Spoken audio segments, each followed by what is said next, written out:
Nabi Ibrahim itu diangkat di alam malakut. Karena beliau seorang nabi melihat orang maksiat, ditanya sama Allah, ya Allah, itu orang-orang maksiat itu makan dari rizkimu, menempati bumimu dan semua fasilitas engkau bikin. Lalu menurut kamu gimana Ibrahim? Ya bunuh saja, matikan saja. Sama Allah dituruti. Melihat lagi ada maksiat yang berbeda, selalu Nabi Ibrahim usul itu dimatikan. Jadi Ibrahim pernah jadi garis keras lagi, keras sekali. Lalu suatu saat Nabi Ibrahim itu disuruh nyembelih Ismail. Disuruh nyembelih apa? Ismail. Baru disuruh nyembelih Ismail, Nabi Ibrahim tanya, ini anak saya ya Allah, ini samratu fuadi, ini buah hati saya, kenapa engkau nyuruh menyembelih?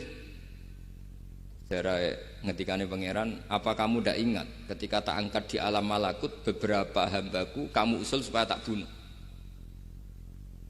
Cara Jawane, cara Jepone kowe ora rasane dadi aku. Aku iku pangeran sing gawe aku enak wae usul-usul kon mateni jare. Saiki gentenan, saiki anakmu sembelih. Rumangsamu dadi pangeran gak sayang mbek kawula. Kowe tak dadekno nabi ku kon dakwah ora kon mateni. Nabi Ibrahim nangis. Nah inilah perbandingan bagi kita. Sebenarnya saat kita benci maksiat, itu sebetulnya di hati kita itu tidak hanya maksiat. Kita ada dak fairnya. Plus itu ada orang yang terkait dengan kita. Jika misalnya mau wangkel, misalnya penyanyi sing piye mau wangkel. Suatu saat penyanyi ku WA aku, "Mas aku ya gelem dadi bojomu, ilang mangkelmu." Jadi pecundang, kita ini sebenarnya pecundang. Nah, syukur-syukur memang makom kamu sudah tinggi.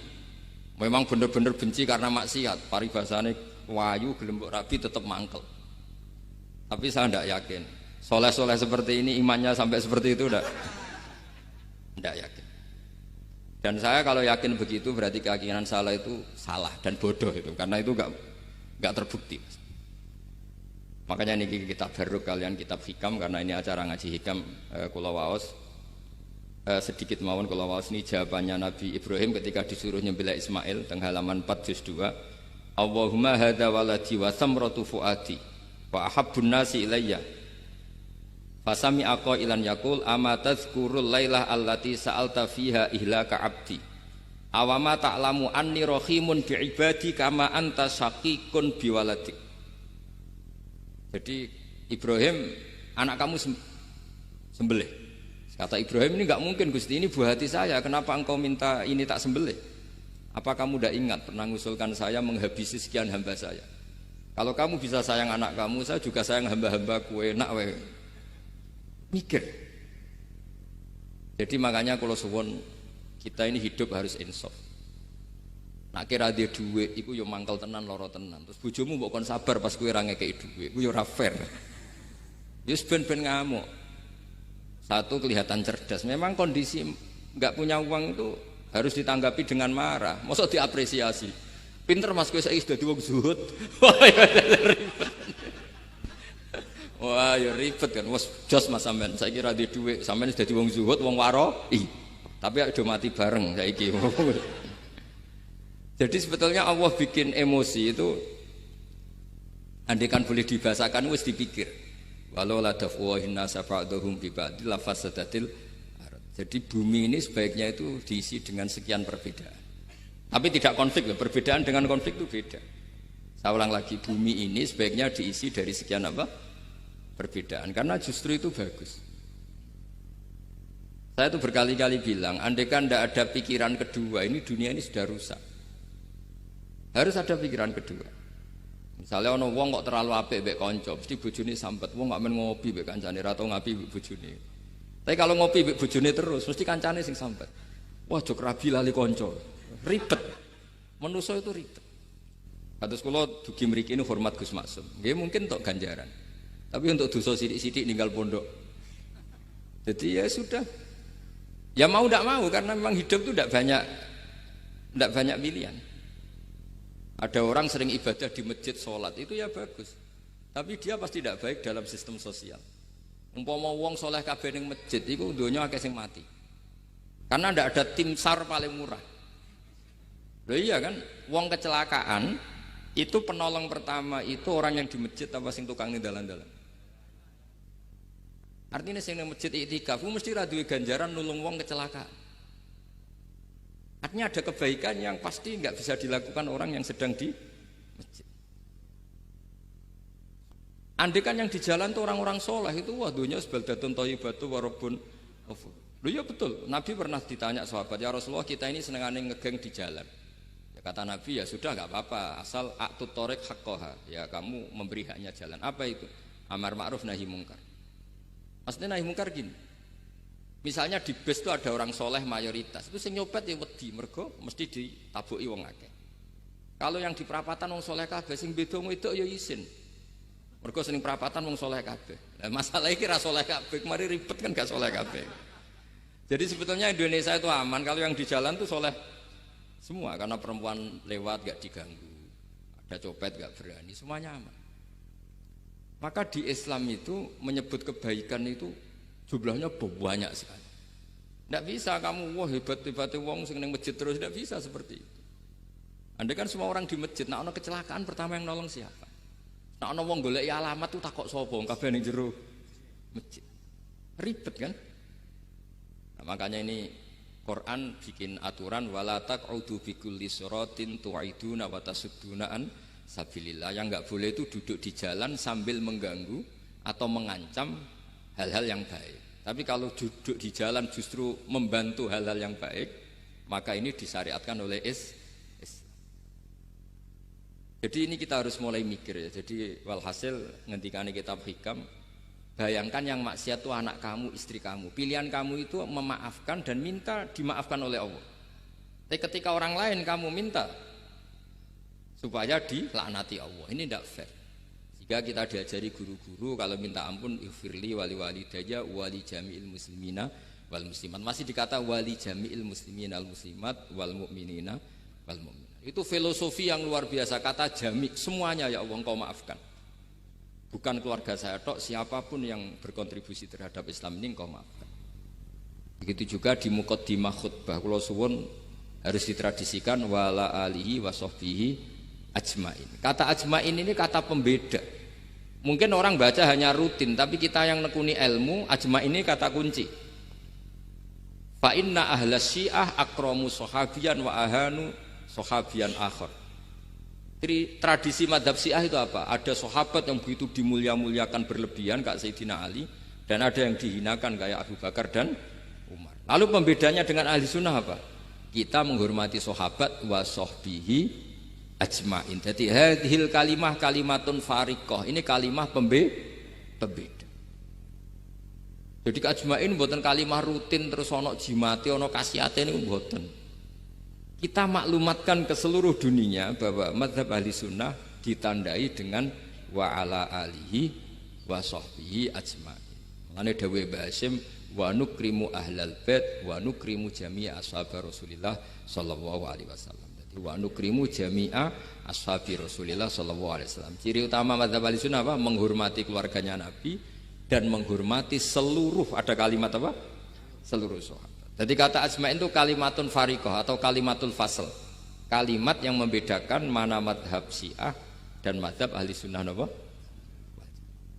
Itu kalau jenengan ngaji teng Gus Maksum napa teng Haji Maksum, di antara madhabnya sinten? Nabi Ibrahim yang diceritakan Abdul Hasan apa? Asyadili, kebencian kepada maksiat, kita semua pasti benci maksiat. Tapi gak fair kan, yang satu kamu laknati, yang satu kamu doakan. Ujung-ujungnya apa? Ada unsur hadun nafsi. Kalau yang terkait dengan jenengan mbok dongakno di sepuro, nah yang enggak ada terkait mbok pasutno. Ini kan tidak fair, padahal sama-sama apa? Maksiat. Kalau suwun polemik tentang ketentuan gimana hukumnya ziarah kubur, ya hukumnya baik karena mendoakan atau memintakan ampun untuk yang mati, bukan meminta sama yang Dawi Sayyid Muhammad kena arah percaya rungokno. Wong didelok kok ado pancen ya ngeri kan. Patoke diusap-usap. Bariku ndonga, delok kok ado kan iku njaluk kuburan. Padahal mayite ngeluh. Ngeluhe perkara mau. Kadang nek sing kiyaine rapati iso ngaji wamen ingkana. Wali kok diarani napa?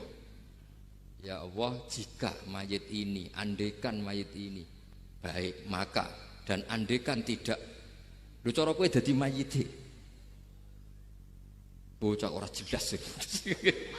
Mayit, nah makanya ini cobalah kalau sholat jenazah tidak apa-apa doa itu, karena sanatnya seperti itu.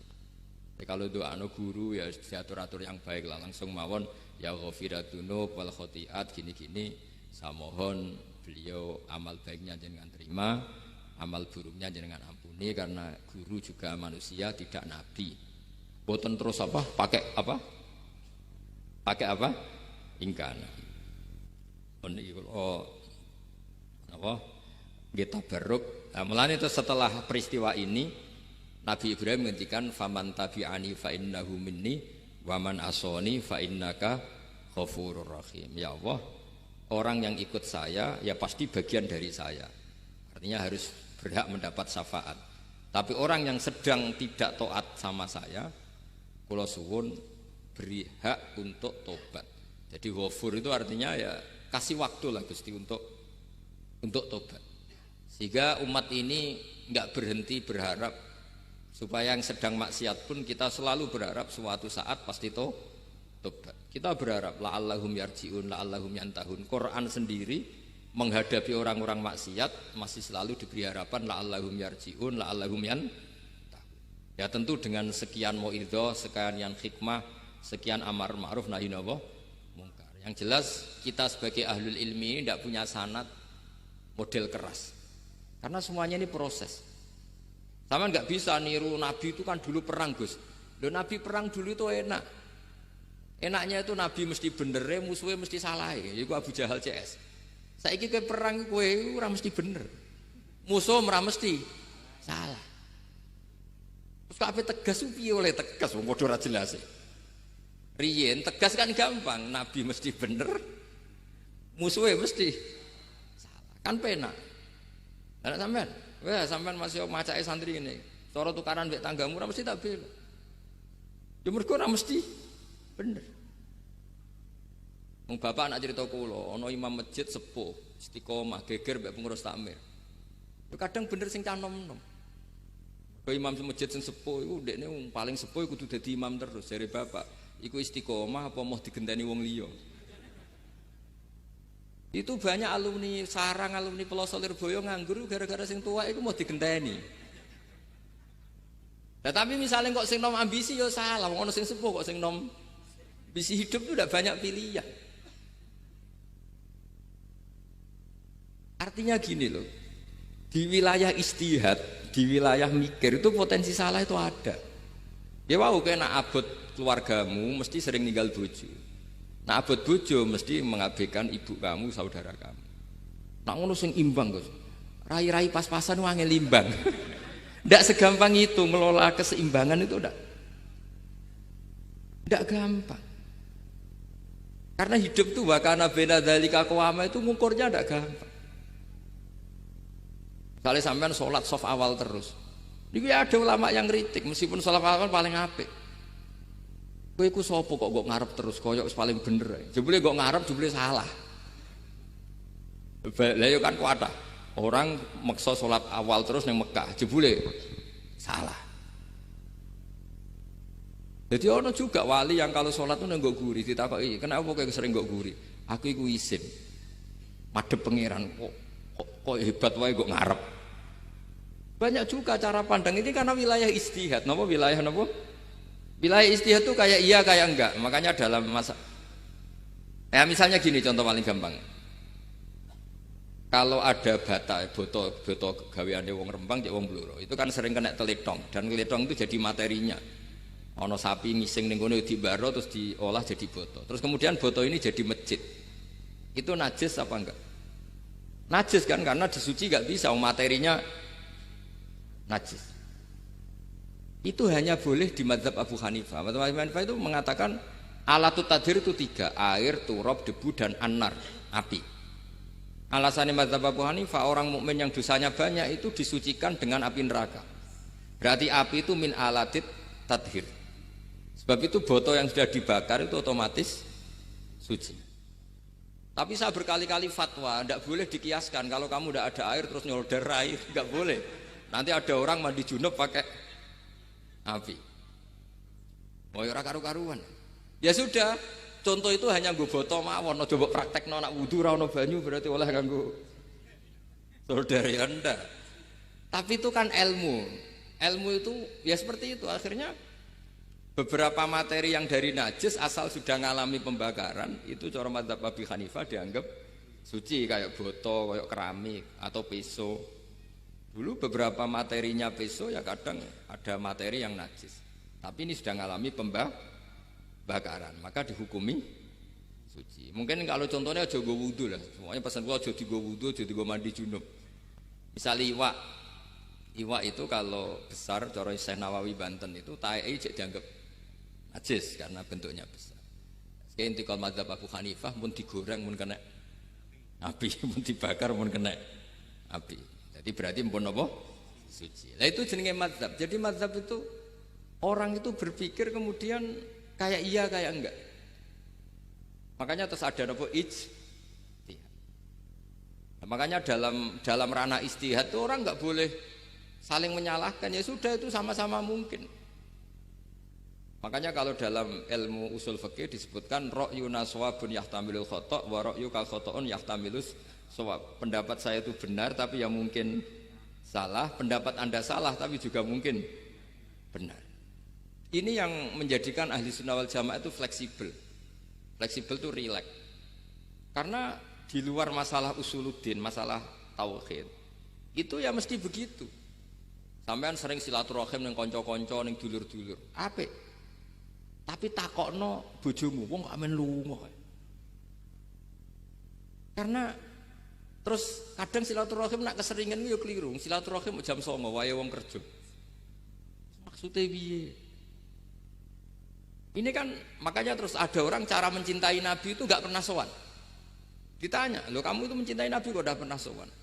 Ya karena kalau saya sowan ganggu Nabi dong. Nabi kan punya anak, punya keluarga. Kalau nemuin saya kan artinya enggak ngurusi anak istrinya. Dan itu menurut saya benar, saya termasuk kiai yang jenis itu. Makanya kalau kamu sering sowan saya itu tidak tak biji bagus, itu tidak bagus ya. Itu pasti gagu. Tapi misalnya seneng kok rasuan ya lucu, wong seneng kok ora tau sowan. Sampean milih ndi coba? Ya ini kan lucu kan? Lho sowan tuh mesti gagu apa enggak? Ya. Tapi seneng kok ora tau sowan ya lucu kan? Nah itu ijtihad, maksudnya ijtihad itu ya ada sahabat yang senang Nabi itu gak pernah sowan. Ya hanya datang ke masjidnya ikut jamaah, datang ikut jamaah, tapi gak pernah sowan. Ada lagi sahabat yang kalau disuruh coba wajahnya Nabi itu kayak apa, saya gak pernah melihat. Padahal bertahun-tahun jadi sahabat. Karena ijlalan lahu, saya sangat menghormati beliau sehingga saya merasa gak berani melihat wajah. Ini banyak juga sahabat yang detail mensifati beliau, sampai hajibnya tahu, syaribnya tahu, semuanya tahu. Saking mencintainya, aku nak roh Nabi seneng delok. Sama-sama seneng, tapi cara mengimplementasikan, nah itu wilayah-wilayah napa? Jadi kalau suwun terbiasalah dengan beda pendapat, dengan biasa mawon. Dan itu kita dilatih. Makanya wonten makalah masyhur ikhtilaful a'immah napa? Rahmah. Atau sebagian disebut ikhtilafu ummati rahmah. Umatku yang berbeda-beda. Beda itu bukan konflik loh ya. Beda pandang, beda sudut materi atau metode atau maslak niku semuanya asal ikhlas dan berbasis ilmu niku kabeh napa rahmah. Yes, ngoten mawon menami lami. Assalamualaikum warahmatullahi wabarakatuh.